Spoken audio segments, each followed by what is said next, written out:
I'm not doing the CrossFit Open this year. Let's talk about it.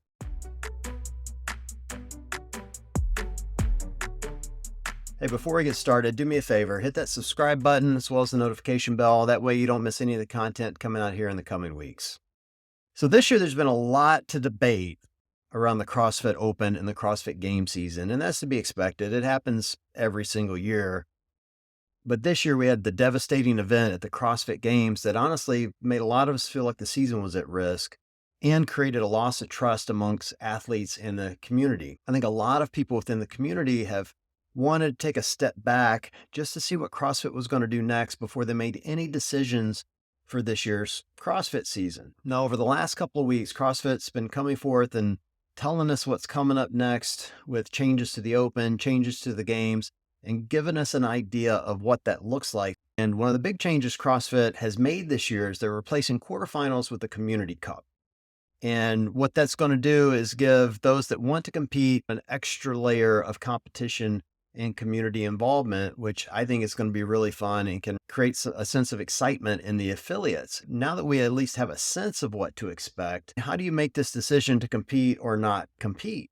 First, I think it's important to understand how many within the community normally compete. If you just listen to the talking heads within the CrossFit space, and that would include idiots like me, it feels like every single person signs up. And if you don't sign up for it, well, you just don't love CrossFit. But the reality is, every year for the Open, less than 20% of affiliate members actually pay the $20 to compete. Back in its heyday, which at its height would have been around 2018, CrossFit had as many as 15,000 affiliates.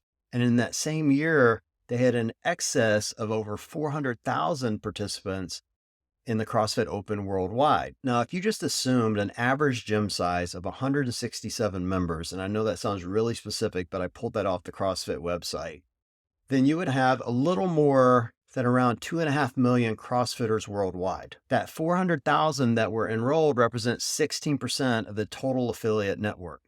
Now, that hasn't changed much as the affiliate network has shrunk. Last year, they had somewhere between 11,000 and 12,000 affiliates, depending on who you asked. And it sounds like they had a little over 344,000 participants, which again means they had somewhere between 16 to 17% participation. Now, what that doesn't mean is that 83 to 84% of affiliate members don't do the workouts or that they don't participate in their local community. It just simply means they didn't pay the $20 to see their name on the leaderboard. And so now that takes you back to the question, well, how do you make that choice? How do you decide, am I going to pay the $20, see my name on the leaderboard and compete, or I'm just going to show up at my affiliate and do the workouts? I've always had 2 or 3 questions I've asked myself each year. I'm going to share those with you now, and then at the end, tell you why I've decided to not do the Open this year. The first question I always ask is, does it serve you and your goals? Are you one of those people that has that competitive itch? You like to compete, you like to measure improvement? Well, if the answer to that is yes, then you definitely should sign up for the CrossFit Open. The CrossFit Open is a fantastic way to measure improvement, overall fitness. It allows you to compare yourself to others that are in a similar fitness level and age. And I would go as far as to say that if you fall within that group that likes to compete, measure improvement, and get data, then you need to do the Open, not just this year, but multiple years. You need a longer view of what you're doing to have a real sense of your overall fitness and improvement you've made in that time frame. I think the second reason, or the second thing you should be thinking about in regards to signing up for the Open, and it's along the same lines as the first, is, are you challenging yourself? Now, one of the many benefits of CrossFit, in my opinion, is that it teaches you to do hard things. Learning what you're capable of under duress is a really important experience for many. Now, it doesn't matter if you're a scaled athlete, if you're an adaptive athlete, or if you're an elite RX athlete hoping to go to the CrossFit Games. The Open will absolutely expose any weakness you have in real time. It'll also force you to confront those areas of fitness that maybe you either haven't considered or you just realize you haven't put enough time and effort into them. I can give you dozens of examples in my own experience where I went into the Open thinking, man, I got this. I fully understand the assignment, and then quickly found out I was woefully unprepared. I didn't enjoy those lessons, and I didn't have a good time when they happened, but they taught me a valuable lesson that I've carried over to other training sessions and honestly, even to other areas of my life that aren't fitness related. I think the third question you should be asking is, does this serve my local community? I know it's a weird question to ask, but just stay with me for a second. Regardless of whether you pay your 20 bucks or you just simply show up to do the workouts, your participation absolutely improves your local community. The CrossFit Open is more of a local event anyway than it is a global event. The effectiveness of the workouts and community involvement almost relies exclusively on the affiliate's ability to drive engagement and community. Without an actively engaged affiliate, the Open is basically just 3 workouts given to you by some asshole in California.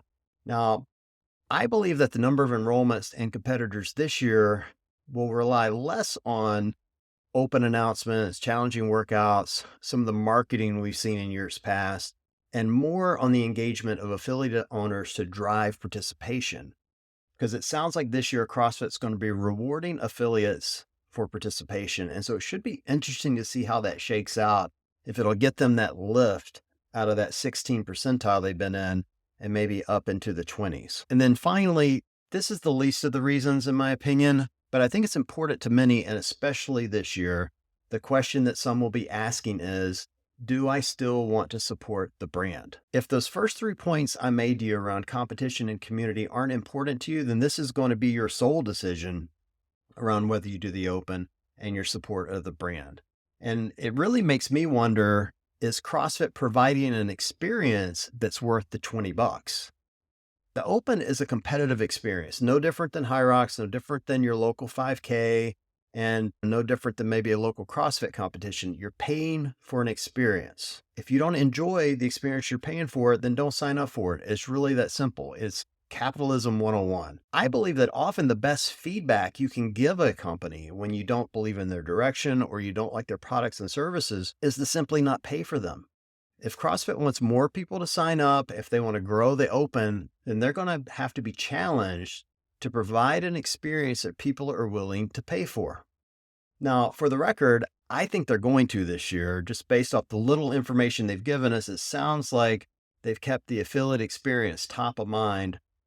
But honestly, I'm working with the same information you are, so more to come on that as well. As for me personally, I'm going to fall into that 80 percentile group that does the workouts in the affiliate, that cheers on other affiliate members, that sees people set personal records and their personal best. And I'm going to leaderboard watch the best in the world as they compete, but I'm not personally going to be signing up. This year's Open doesn't serve me in my current goals. I have other fitness goals I'm working toward, and many of you guys have seen me post about them. And I've got 10 years worth of data from previous Opens that I believe have taught me everything I need to know leading up to this point about myself. Now, will that change in the future? Maybe, probably. I love the Open. I love what it provides to affiliates, not to mention the lessons that can be learned from it. Much like anything else in life, there's more than one path to happiness and knowledge, and I can certainly see a time in which the Open becomes important to me again in order to continue to learn more about myself. It just doesn't happen to be right now.